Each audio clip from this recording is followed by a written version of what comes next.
What's going on, everybody? It's Bo from Tech Minded, and in this video we'll be going over Motorola's new mid-range and budget smartphones and some other tech news, so let's get started.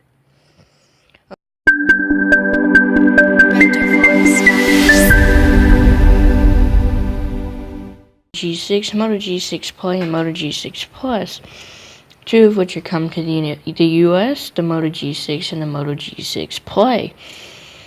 The Moto G6 will come in at around $249 and will come with Android 8.0 Oreo, 3 GB of RAM or 4 GB of RAM depending on your model, 32 GB of storage or 64 GB of storage depending on your model, and has an expandable storage of up to 128 GB via a micro SD card.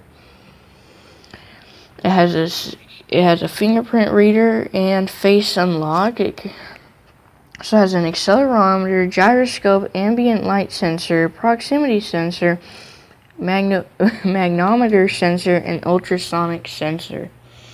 It comes with a 3,000 milliamp hour battery and comes with Motorola's quick charge technology. Don't remember what it's called, but it'll be on the screen.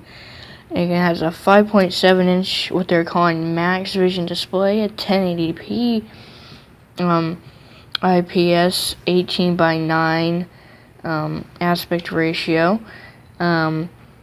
It's going to be protected by Corning Gorilla Glass 3. It also has Corning Gorilla Glass 3, I believe, on the back. And of course it has the standard Motorola features like Moto Display. Moving on to the Moto G6 Play, the other one that's coming to us. And so what it comes with also with Android 8.0 Oreo. It has a Qualcomm Snapdragon 427 1.4 GHz quad-core processor and a 600 MHz Adreno 308 GPU. Comes with 2 GB of RAM or 3 GB of RAM depending on your model, 16 GB or 32 GB depending on your model. It comes with a fingerprint sensor, accelerometer, gyroscope, ambient light sensor, and a proximity sensor. It does have expandable storage up to 128 GB via micro SD card with a 4,000 milliamp hour battery and Motorola's fast charge technology. Has a 5.7 inch 720p IPS 18:9 max vision display and comes with standard Motorola features like Moto Display. And it only comes in deep indigo. It has a 13 megapixel camera with phase detection autofocus with an f2.0 aperture. It has a front-facing 5 megapixel camera, and front-facing camera can capture up to 1080p 30 frames per second video with slow motion. And same thing for the rear camera. The Moto E5 Play now is their lowest end smartphone. It comes with Android 8.0 Oreo, Qualcomm Snapdragon 425 or 427 1.4 GHz quad-core processor with an Adreno 308 GPU. Comes with 2 GB of RAM and 16 GB of internal storage. And it has expandable storage via micro SD card up to 128 GB. It comes with a fingerprint reader, proximity sensor, accelerometer, ambient light sensor, magnometers, and a sensor hub. It comes with a 2800 milliamp interchangeable battery. It has it can rapid charge with a micro USB port.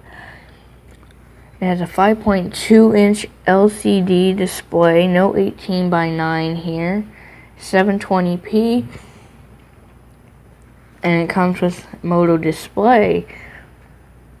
It comes in black, dark, lake, and flash gray colors, and it has an 8 megapixel f2.0 aperture on the rear with an LED flash. It comes with slow motion, burst shot, manual mode, HDR panorama, and auto night mode. It can record up to 1080p video with 30 frames per second. Front-facing camera is an SMT selfie flashlight, and it has front-ported speakers. Now moving on to the Moto E5 Plus, it comes with Android 8.0 Oreo, 3 GB of RAM, 32 GB of internal storage, expandable storage with via micro SD card, up to 128 GB.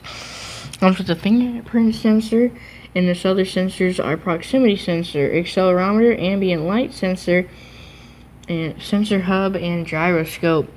Comes with a 5,000 milliamp non-removable battery, and it has TurboPower, Motorola's quick charge technology, and it charges me via micro USB. It has a 6-inch display with a 720p IPS LCD. It obviously comes with Moto display. It comes in black, flash gray, mineral blue, and fine gold. It has a 12 megapixel f2.0 aperture with LED flash and phase detection, autofocus, and laser autofocus. And can shoot up to 1080p 30 frames per second video. The front-facing camera is an 8 megapixel f2.2 aperture, and it has a selfie flashlight. Also has front-facing speaker. And so that's all for Motorola's smartphone. We got some news about a possible T-Mobile Sprint merger. They actually came to a deal this time, so I guess third time actually is the charm. They even set up a website publicizing the deal and saying it'd be good with all these economic stats they say will all come true, and how they're going to have lower prices, and it's all45g.com. There will be a link in the description if you really want to check it out that bad. They have a video out on YouTube also talking up the merger that obviously hasn't happened yet. And some people hope it doesn't happen, others and they hope obviously that it will. So that's all the gossip I have for you today. If you enjoyed the video, make sure to give it a thumbs up, subscribe if you're new, and I'll see you next time. Have a good day.